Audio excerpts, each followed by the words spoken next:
Good morning everyone. This is week 2 already and I'm going to demonstrate another snow scene but this time with the emphasis on perspective and incorporating a figure. And these are the colours that I'm going to use. Trying to keep a fairly limited palette but having to bring a few more colours in because of the fact that there's a figure which will be slightly more colourful perhaps. But keep your colours nice and handy in case you need to mix more. I've got a selection of brushes here. I'm obviously going to use a large one for the sky. I've got trees again, so I'll use the flat brush, and then smaller brushes for twigs and areas in the figure perhaps that need, you know, a bit of detail. This is the scene that I'm going to paint, and as you can see there's a lot of perspective in that, going off to a vanishing point with lots of snow and darks and lights, and so the lighter areas that are following out towards the distance will also help with perspective. So I will actually attach this in case this is the one you want to do.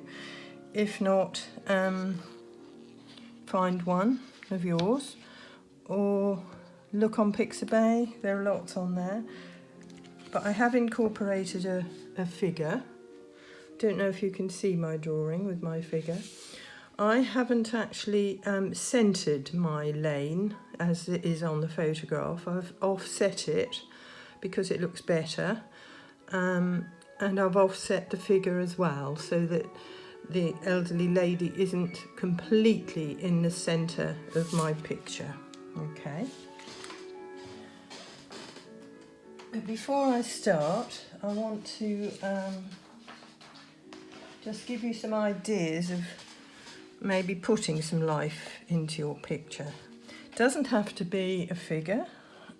It can be a bird or an animal of some sort. And I'll attach details and notes to help you with deciding how to go about this. So making a page like this will actually help you, and you can use these things over and over again. Nice little bit of practice, but also something to keep. I've done a similar thing with figures, drawn and painted several figures of different sizes, walking figures usually, in a landscape. And again, there'll be notes to help you with this, and it will help you if you actually just decide to maybe look in some magazines or something like that to copy some figures down onto a page. And as I say, there'll be more detailed notes about it. You can do them in monochrome, different little figures and things, and then maybe compile a picture with something that you've actually got in your little store of paintings that you're going to keep to one side with your figures and your animals. Right, okay, so let's get started. Going to completely dampen my sky as before, as I did last week, but you may be able to see that I've actually, with masking fluid, sprayed, and while this is drying I'll tell you how I did that. I've actually sprayed some masking fluid over with a toothbrush to create snow. I want this to be a really, really snowy scene. I also sprayed a little bit of white gouache, but I don't know if that's going to do anything or not. It's sometimes better to do that afterwards. But I'm just actually wetting the sky area this time. I'm not bringing it down into the lane. Okay, so while that's just drying off a little bit, I will just show you how I applied the masking. And you can apply white gouache in the same way at the end if you wish. So you'll need a toothbrush for fine snow, and then pop the masking fluid into a dish, which is easier to manoeuvre.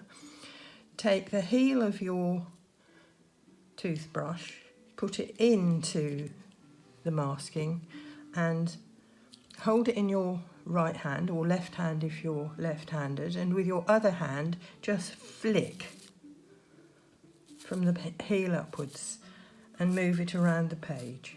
Okay, that way you'll get a nice even spray and a fine spray, which is what I wanted. If you wanted a heavier spray, then you would need to put it onto a brush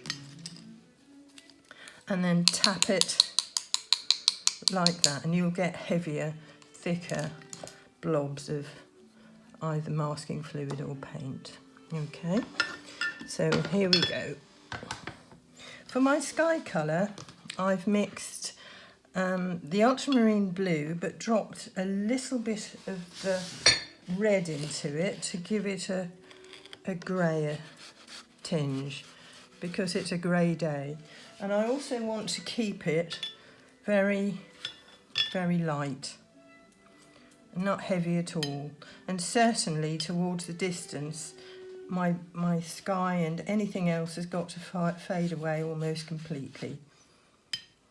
Okay, so I'm going over the trees because it's a very pale sky, and I'll be able to paint over the top with my tree shapes. Okay.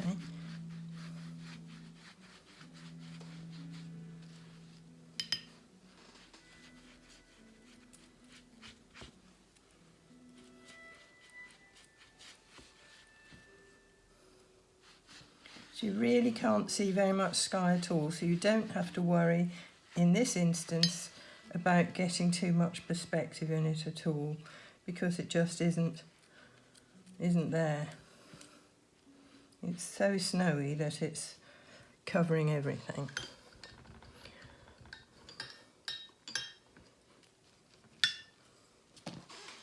So with a tissue, just going to make it even lighter around my lady. And off there. Okay. So this has actually got to dry off now. So I'm going to just stop and dry that off. Right, I've dried off my sky. I would advise you to allow your sky to dry naturally, because it's got masking fluid on for one thing, and masking fluid doesn't generally like heat, so I'm taking a bit of a risk there, but I haven't got a choice. Now I'm going to put in this colourful scrub that it's at the bottom of the trees, and hopefully, because I've popped some masking fluid on there, there's going to be some snowy areas included in there. A little bit of red, I think, going on with my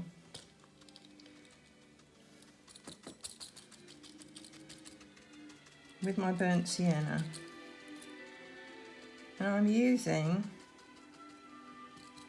carefully my foliage brush, which will hopefully make the right marks for me. But I'm can't see my drawing very well. I seem to have obliterated it again. But that's okay.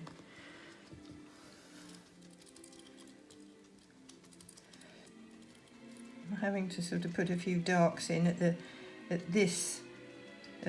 very foreground, which will help with the perspective. Think about perspective in colour at the same time as perspective in your drawings and your shape and your sizing.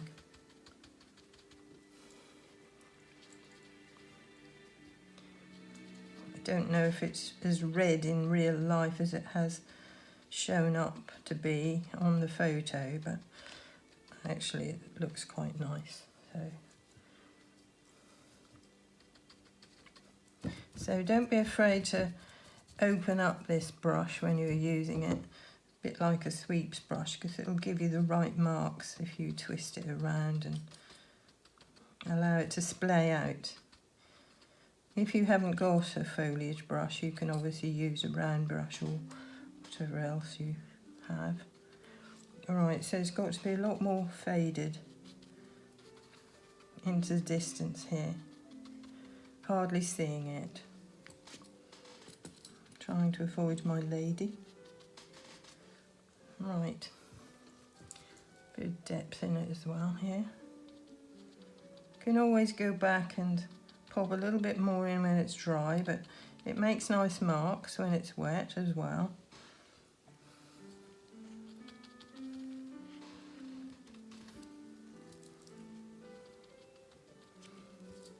So the darker and deeper it is here, the lighter it's going to look further in. Okay. So I'm trying to keep this a very light and easy and free little landscape this week.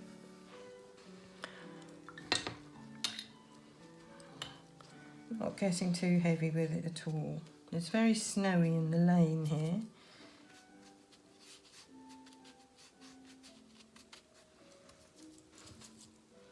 Can't see very much going on at all. So I'm leaving a lot of white paper there. There's a track going on where somebody's actually driven a tractor or something. It looks very much like the lane at the bottom of our road, which is what I've got in my mind actually when I'm painting it, strangely enough. So these marks that you might put in, if they're deeper here and wider and getting more narrow towards the distance, that's going to help with the perspective. Right, and let's put some trees in. I started to put a few light ones in while the sky colour was still a bit damp, and they needed to be very light because they're obviously very distant. But the ones here in the foreground are very dark, which again is going to help with perspective. So I've got some sepia going on here.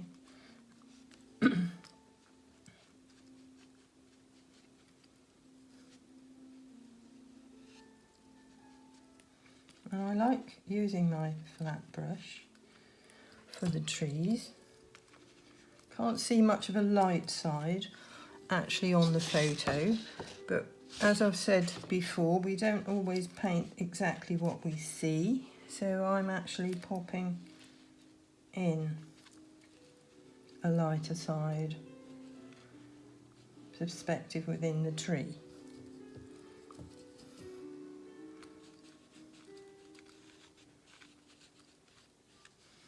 And I'm allowing them to go right up and out of the page.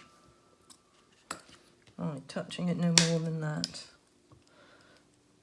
Lots of branches.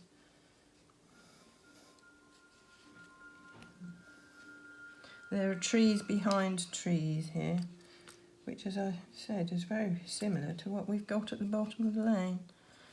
Popping a bit of blue in now with the sepia for the next tree, so avoiding monotony, and also maybe giving a little bit of a lighter colour. This is a narrower tree going right up out of the page again. And obviously there's perspective in height as well. So if it gets lighter towards the top, then that's helping again with perspective in that direction.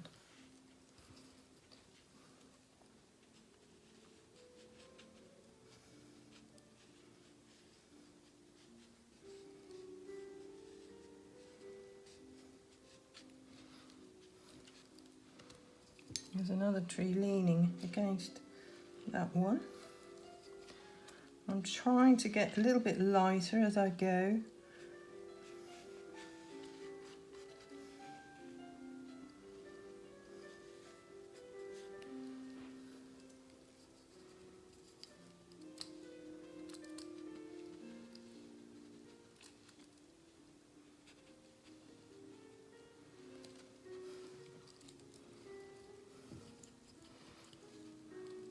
Seems to be more brown into the more distant trees. And unlike last week, I'm actually painting and drawing my trees as they grow from the bottom upwards. I think it's more natural and certainly a good way to place them if you draw them that way, because that way they're going to be sitting exactly where you want them to be. Okay, I'm going to stop again, put some more trees in because I've got lots over this side as well, and we need to concentrate a bit more on the figure in a second. I've quickly painted in more trees. They're looking a bit rough, but maybe I can tidy them up later. So that I can now concentrate on the figure. When placing a figure within a landscape that isn't actually in your picture that you might have in front of you, you've got to be very careful about placement and size. So if you've got something like a tree going on, you can then assess where your figure may be in comparison to the size of the tree. So I reckoned that her feet are very similar to here, and who knows how tall the tree is anyway, so if it goes off out of the page you haven't got too much to worry about. But you probably need to think about that fairly carefully, because if you get that wrong it is going to look a bit odd if your figure is way bigger than a tree or your cat is way bigger than a bush or something, and you'll spoil your picture. So this is the challenge really, if you're going to superimpose a figure over the top of your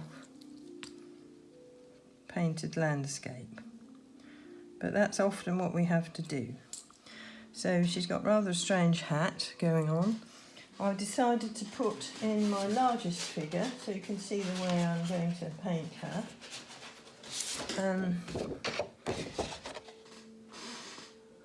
And she hasn't got a great deal of colour in there on that one, just in her hat and gloves, but I thought I'd do it the other way round, and this time I'm going to give her a red coat. But she's got a scarf on that's here around her neck. So lovely and watery, I think. Don't get too heavy with your painting of your figures. And do practice them. I'm just using a round brush here. So there's a collar going on. If you're painting a largish figure as this lady is, you'll need to remember that the head goes into the body 7 times, so you count 1, 2, 3, 4, 5, 6, 7. Okay? But if you're painting a distant figure,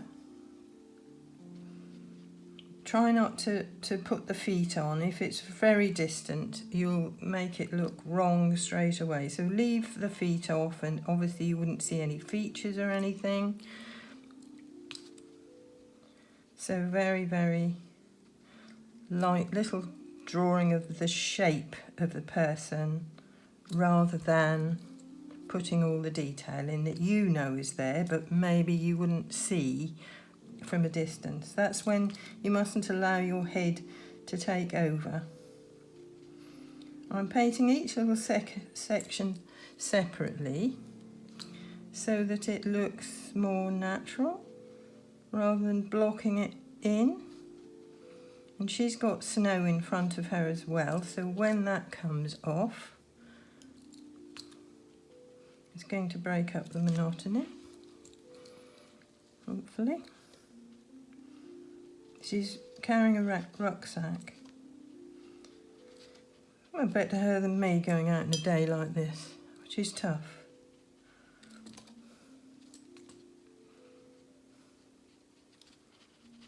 But I'm still hoping that we're going to get some snow. Other places are getting it. So that I can get some nice local photographs. Went for a lovely walk over Christmas by the Broads, by the river, and got some lovely photos that I can maybe use this month. Right, I'm not going to put too much more work into that, apart from putting a little bit of the blue or Payne's grey with the red to show up just a few little crevices maybe and creases in her coat.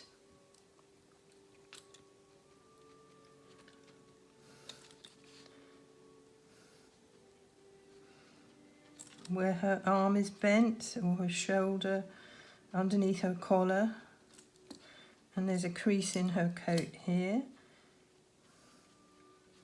So just keep a little eye out for things like that. But little magazines that you get, you won't be breaching copyright if you actually just take a small section of a picture.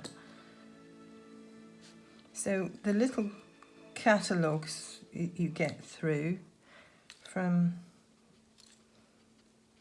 shops and things, companies often have figures in them, or just look on Pixabay, and if you were to type in a walking figure or something like that, she's wearing jeans,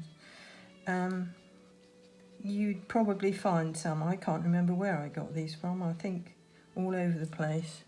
But certainly for practice in class we do use the little catalogues from places like, I don't know, White Stuff and Fat Face and Crew. And if you can find like an adventure type catalogue that might have action pictures in, they're always really good as well. So have some fun just creating some pages of figures. I love doing them. So I'm leaving light and white in my figure. So it really is all about the figure when it comes to it. That's why I hurried with the trees. The trees are very similar to the way I did them last week, so you know how to do those. But I'll probably put more branches, smaller branches in perhaps, stuff like that afterwards. Right, and she's got a bag on her back. What should we do? I think I'll have a dark green bag. It's a sort of rucksack colour, isn't it? So this is the Payne's grey and cadmium yellow. Not being at all fussy with the figure. She's got to blend in.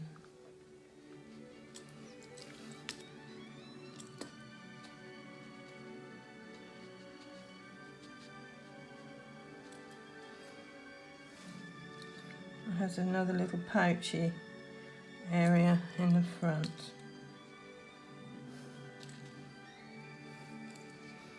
And when that's dry, I can put some depth into that perhaps. She's walking with these walking pools.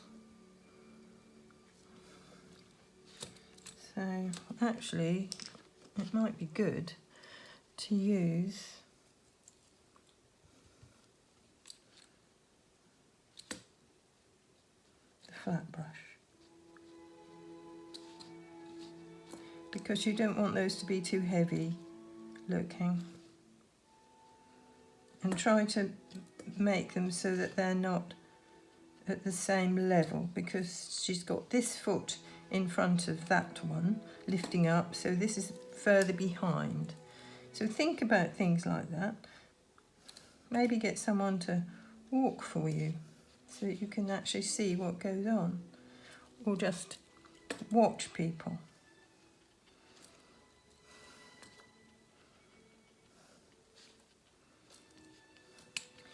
Right, that's her done. Just need a little bit of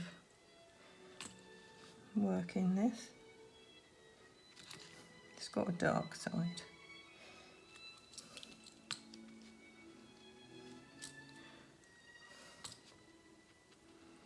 She's off down to the beach in my head, because that's where my lane leads to. Right, there she is. Just need a bit of shadow. Don't forget the shadows. And in fact there are none coming across the lane, particularly in the photograph. But I'm going to put a little bit under here.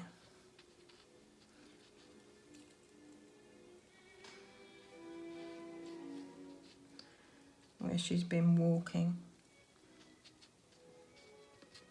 A little bit of dry brush work.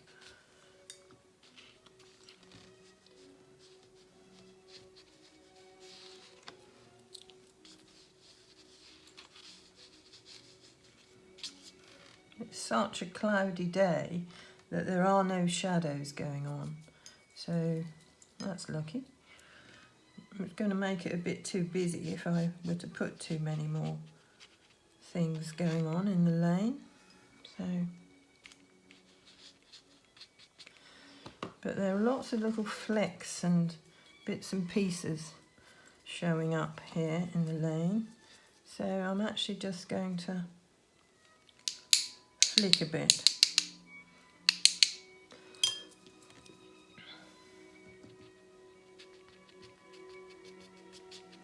And then move it around a bit. Right, so we've got distance going on there, hopefully. I think I've certainly got the distance in the trees. I hope I have in the lane as well. If not, I can always wipe a bit away. While I'm on that flicking, might not be a bad idea just to flick a bit into this brush here to make it look a little bit more textured. That's good. Then if you flick a bit of water on the top of that, some of it's going to blend away. I think that's it.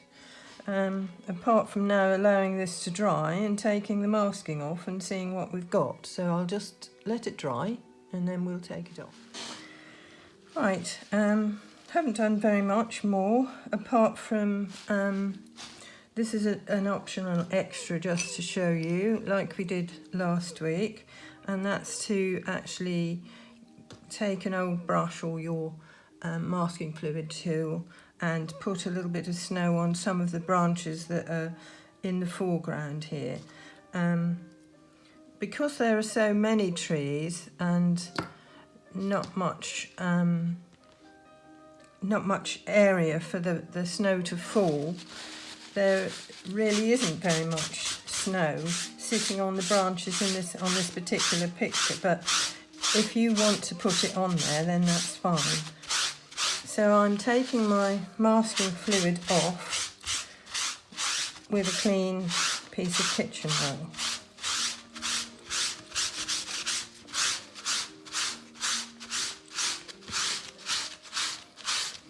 And you really only see it where you've got a depth of colour underneath.